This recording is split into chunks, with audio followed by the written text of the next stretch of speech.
నమస్తే అమ్మా. నమస్తే అమ్మా. అమ్మా, నరదిష్టి నరదిష్టికి నల్లరాయి కూడా పగులుతుందని చెప్తూ అవునమ్మా. కదమ్మా. అసలు దిష్టి తగిలింది అని ఎలా గుర్తించాలమ్మా? మామూలుగా అయినట్టయితే చిన్నపిల్లల విషయంలో వాళ్ళు పిచ్చిగా ఏడుస్తూ ఉంటారు, పెంకిగా ఏడుస్తారు. కాస్త ఉప్పు తీసుకుని మా ఇంట్లో పెద్దవాళ్ళు చెప్తారు, ఉప్పు రాళ్ళు తీసేయి అంటారు. అంటే మెత్తన ఉప్పు కాదు, రాళ్ల ఉప్పు అని అక్కడ అర్థం కదా. అవును. ఆ ఉప్పురాయి తీసేయి అంటే వాళ్ళ చుట్టూతా ఇట్లా 3 సార్లు తిప్పి తీసి పడేసామంటే నీళ్ళల్లో పిల్లలు ఊరుకున్నారు. అయిపోయిందా? దిష్టి పోయినట్టేనా? ఎవరో శాస్త్రీయంగా నిరూపించామా లేదా అన్నది పక్కకు పెడితే ఈ క్షణాన మనకి ఫలితం ఉన్నదా లేదా అంతే. అంచేత పిల్లల విషయంలో బాగా తెలుస్తుంది. మరికొన్నిట్లో చెట్టు చూస్తూ ఉండగా అలా మాడిపోతుంది. బాగా కాసే పూసే చెట్టు ఎందుకు మాడిపోయింది? దిష్టిేనమ్మా. దిష్టి వల్ల. అందుకని కొంతమంది దాని మీద పరిశోధన చేసి తవ్వి ఆ చెట్టుకి ఏమన్నా వేరు పురుగు పట్టిందా ఇలాంటివన్నీ పరిశోధన కూడా చేశారు. ఏమీ లేదు. వేరు పురుగు పడితే కూడా ఒక్క రోజులో మాడిపోదు, క్రమంగా పోతుంది. ఇది దిష్టి తగిలితే ఒక్క రోజులో మాడిపోతుంది. ఒక్క రోజులో ఇవాళ చూస్తే బాగుంది, నిన్న బాగుంది, ఇవాళకి ఏమిటో ఒడిలినట్టు అయింది, రేపటికి పూర్తిగా ప్రాణం లేనట్టు అయిపోతుంది. మహా అయితే 2-3 రోజులు అట్లా. అప్పటిదాకా బాగా పాలిస్తున్నటువంటి ఆవు గేదె మర్నాటి నుంచి అసలు ఒక చుక్క పాలివ్వవు, దగ్గరికి రానియ్యవు, ఆఖరికి దాని దూడకు కూడా పాలివ్వవు. అట్లా అయిందంటే దిష్టి అని అనుమానం వస్తుంది. అలాగే ఇంటి ముందు కట్టినటువంటి గుమ్మడికాయ హఠాత్తుగా కుళ్ళిపోతుంది. సాధారణంగా ఏం జరగాలి? అది ఎండిపోవాలి, ఎండి ఒడిలిపోతాయి. అట్లాంటిది నిన్నటిదాకా బాగానే ఉండి ఎందుకు క్రమంగా చెడిపోయిందా అనడానికి, చెడిపోతుంటే వాసన వస్తుంది. అవును. వాసన వచ్చిందో లేదో తెలియదు, వాసన కూడా రాదు, హఠాత్తుగా కుళ్ళిపోయి దాని నుంచి పడిపోతుంది. ఇట్లాంటివన్నీ చూస్తే ఇది దృష్టి దోషం అని అంటూ ఉంటారమ్మా. కంటికి కూడా ఒక శక్తి ఉంటుంది కదా, చూపుకు కూడా ఒక శక్తి ఉంటుంది. ఉంటుందనే కదా మనం నీ చల్లని చూపు ప్రసరింపజేయి, కరుణామృత దృష్టి చూడు, దయ తలచు అని ఇలాంటి పదాలు వాడుతూ ఉంటారు. ఇది మన తెలుగు వాళ్లే కాదండి, అన్ని భాషల వాళ్ళు వాడతారు, పాశ్చాత్య దేశాల్లో కూడా వాడతారు. ఆ చల్లని చూపులు అనేది చక్కగా మమ్మల్ని బాగా, వాళ్ళకి చల్లని కాదనుకోండి, వాళ్ళకి వామ్ కావాలి అంచేత సందర్భాన్ని బట్టి ఆ చూపు అన్నది లుక్ అంటారు వాళ్ళు, pay A look, something like that అలా వాడతారు. ఆ విధంగా చూపుకి అంతటి శక్తి ఉంటుంది అని మనకి అందరూ చెప్పేటటువంటి మాటే. కనుక 10 మంది ఒక దాన్ని చూసి అసూయ పడితే, అసూయతో గనక చూసినట్టయితే, అసూయ కన్నా కూడా ఈర్ష్యతో గనక చూసినట్టయితే అది ప్రతికూల ప్రభావం కలుగుతుంది.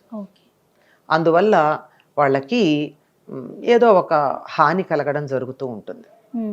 అందుకే ఈ మధ్యకాలంలో చెప్తున్నారు, పిల్లలు చాలా బాగున్న వాళ్ళు కాస్త హఠాత్తుగా వ్యాధికి లోనయ్యి చిక్కిపోయి చనిపోవడాలు లాంటివి కాదు కానీ చిక్కిపోవడం, ఏడుస్తూ ఉండడం, నవ్వుతున్నవాడు మళ్ళీ ఏడుపు మొహంగా ఉండి ఇట్లా జరుగుతోంది. ఏమిటి అంటే దానికి ఒకళ్ళు చెప్పారు, మీ పిల్లల ఫోటోలు స్టేటస్లోను ఫేస్బుక్లో సోషల్ మీడియాలో పెడితే అంత బాగుందో అని 10 మంది అనేటప్పటికీ అయ్యో నా కొడుకు ఇలా లేడే అని అసూయతో కానీ ఈర్ష్యతో కానీ కొంతమంది చూశారు అంటే దానివల్ల జరిగి ఉండొచ్చు అని చెప్తున్నారు. అది వాస్తవం ఎంతో మనకి తెలియదు, కానీ చెప్పడం మాత్రం నిజం. అది నిజం అవునో కాదో కానీ 10 మందిలోకి వెళ్ళి ప్రదర్శన చేసుకున్న తర్వాత మాత్రం వాళ్ళకి ఇబ్బంది కలగడం అన్నది ప్రత్యక్షంగా మనం చూస్తూనే ఉన్నాం. దాన్ని నరదిష్టి, నరఘోష ఇట్లాంటి పదాలతో మనం వాడుతూ ఉన్నాం దాన్ని. ఇది పోవాలంటే ఏం చేయాలమ్మా? ఒకటి ఉప్పుతో తీయటం అన్నారు, అది పిల్లల వరకు, పెద్దవారికి కూడా అంతే. పెద్దవాళ్ళకు కూడా అంతేనమ్మా. మామూలు వ్యక్తులకు అయినట్టయితే అంతే. ఈ మధ్య కాలంలో చాలా మంది ఏం చేస్తున్నారంటే ఈ ఉప్పు తీసి, రాళ్ల ఉప్పు, సముద్రం నుంచి వచ్చినటువంటి ఉప్పు, ఆ ఉప్పుని తీసి ఇంట్లో నలుగురు వచ్చేటటువంటి చోట పెడుతూ ఉంటారు. దానివల్ల దృష్టి దోషం పోతుంది. ఉప్పుకి నెగిటివిటీని ఆకర్షించే లక్షణం ఉంది. అందుకే పూర్వకాలం ఏమనేవాళ్ళంటే ఉప్పు జాడీలే ఉండేవిగా రోజుల్లో, ఉప్పు జాడీ మీద మూత తీస్తే విషం అవుతుంది అనేవాళ్ళు. విషం మాట ఏమో కానీ నెగిటివిటీని ఆకర్షిస్తుంది కనుక ఎప్పుడు కూడా ఉప్పు మీద మూత తీసించకూడదు. ఉప్పు ఓపెన్గా ఉంది అంటే మనం దాన్ని తినకూడదు, పడేసేయాలంతే. అది అందువల్ల ఉప్పు పెడుతూ ఉన్నారు. ఆ పెట్టినటువంటి దానిని తీసుకెళ్ళి ఫ్లష్ చెయ్యాలే తప్ప బయటపడేయటం కానీ అట్లా చేయకూడదు. ఎందుకంటే ఆ నెగిటివిటీ ఇంకోళ్ళకి ఇచ్చిన పాపం మనకి రాదా? అదే ఖచ్చితంగా వస్తుంది. అందువల్ల వీలైనంత వరకు అట్లా చేస్తూ ఉంటారు. ఈ మధ్య కాలంలో చాలా మంది కాలికి ఏదో నల్లతాడు చుట్టుకోవటం, అవును, నల్లదారాలు కట్టుకోవడం చేస్తున్నారు. పూర్వం అయితే దిష్టి చుక్క పెట్టుకునేవారు, అది కూడా బ్యూటీ స్పాట్ అవడానికి. పూర్వకాలం సినిమాలు చూడండి, అందరికీ ఒక బ్యూటీ స్పాట్ ఉంటూ ఉండేది. అది పిల్లలకైతే పెద్ద అందంగా ఉన్న పిల్లలకి, చంటి పిల్లలకి పెద్ద నల్ల చుక్క ఒకటి పెట్టేవారు, బుగ్గన దిష్టి చుక్క. అంతెందుకండి, పెళ్లి కూతురికి పెళ్లి కొడుకుకి పెడతారు. ఎందుకని? అసలు ఆ సమయానికే ఆ పెళ్లి కూతురులోను పెళ్లి కొడుకులోను ఆ అలంకారానికి ఒక కళ వచ్చేస్తుందమ్మా, లక్ష్మీనారాయణ కళ. ఆ కళ వల్ల వాళ్ళ వంక ఆకర్షణగా చూశారనుకోండి అందరూ. ఎవరో ఒకళ్ళకి కొంచెం చెడ్డ ఆలోచన ఉండదా, నా కూతురికి ఇంకా పెళ్లి కావదర్లేదు, నా కొడుకు ఏమిటో ఎప్పటికీ చూస్తానో ఇట్లా అనేటటువంటి ఆలోచన తనకి లేదు అనుకోవడం పర్వాలేదు, కానీ వీళ్ళకి వచ్చేసింది అని ఈర్ష్య పడతారే, ఆ ఈర్ష్య దృష్టితో గనక చూసినట్టయితే తప్పనిసరిగా వాళ్ళకి కొంచెం దోషం వస్తుంది. అందుకని అది దానికి దోషం తగలకుండా ఉండడానికి, దోషం సోకకుండా ఉండడానికి చుక్కలు పెడుతూ ఉంటారు. ఇది వ్యక్తులకైతే. ఇంటికైతే ఇంట్లో అయితే ఉప్పు పెడతాం.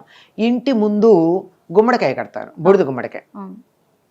ఈ బూడిద గుమ్మడికాయకి దిష్టిని ఆకర్షించే లక్షణం ఉంటుంది దానికి. అందుకే సిగ్గులేంది అని చెప్తూ ఉంటారు గుమ్మడికాయని, బూడిద గుమ్మడికాయని. ఎందుకంటే మిగిలినటువంటి వాటిని మీరు ఎప్పుడన్నా మీరు గమనించారో లేదో, అంటే ఇళ్లల్లో మొక్కలు అవి ఉన్నవాళ్ళు ఇదిగో పింద ఉంది అని వేలుతో చూపించకూడదుట. వేలుతో చూపించకూడదు. ఎక్కడుందంటే ఇట్లా చూపిస్తారు, వేలు కొస. కానీ ఒక బూడిద గుమ్మడికాయని వేలుతో ఇట్లా చూపించిన వేల చూప కసుకందక వేలెత్తి చూపిస్తే కూడా అది ఏమాత్రం పాడవదుట. అందుకని సిగ్గులేందంటారా? అంటే దానికి దోషం కూడా అంటదు. ఓకే, నెగిటివిటీని ఆకర్షించుకుని కూడా బాగానే ఉండగలదు. అందుకని కడతారు దిష్టికి. అలా కడితే దానికి ఏదో వెంటనే అది చాలా వరకు ఆకర్షిస్తుంది. ఎక్కువైనట్టయితే వెంటనే అది కుళ్ళిపోతుంది. అసలు అంత దాకా ఆలోచించక్కర్లేదమ్మా. దేన్నైనా చూసి ఎంతో బాగుంది అని ఏకాగ్ర దృష్టితో చూస్తే చూపుకో శక్తి ఉంటుంది కదా. అవును, ఆ శక్తి డైవర్షన్ ఉంటుంది ముందర. అక్కడ బూడిద గుమ్మడికాయ బుగ్గన చుక్క పెడితే అంతే.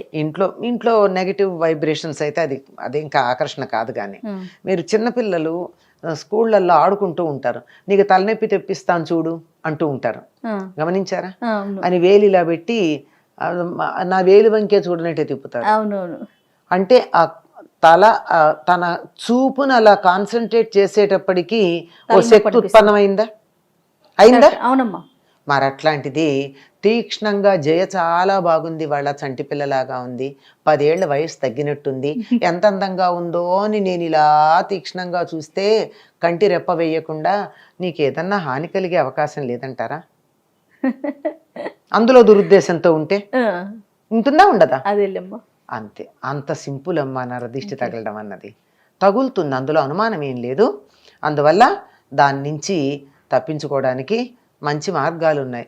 మొట్టమొదట మనకున్నటువంటి ఏదైతే మనకి విలువైందుందో దాన్ని 10 మందిలో ఆడంబరంగా ప్రదర్శించకుండా ఉండండి.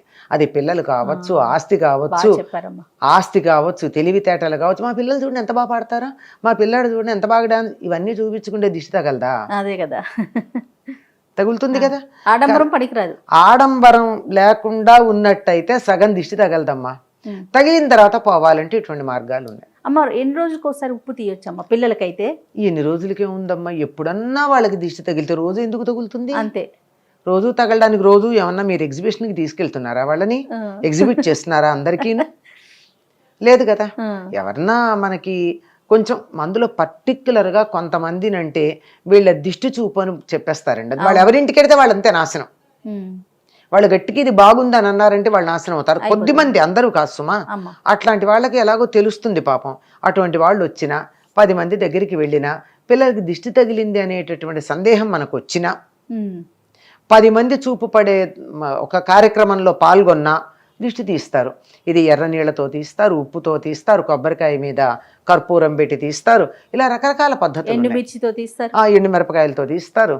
ఓకే. గమ్మత్తు ఏంటంటే ఎండుమిరపకాయలు తీసి భగభగా మండుతున్నటువంటి నిప్పుల్లో వేస్తే గొట్టు రాదు. అవును. మరి ఏమిటది రాకుండా ఎట్లా ఉంది? అవును.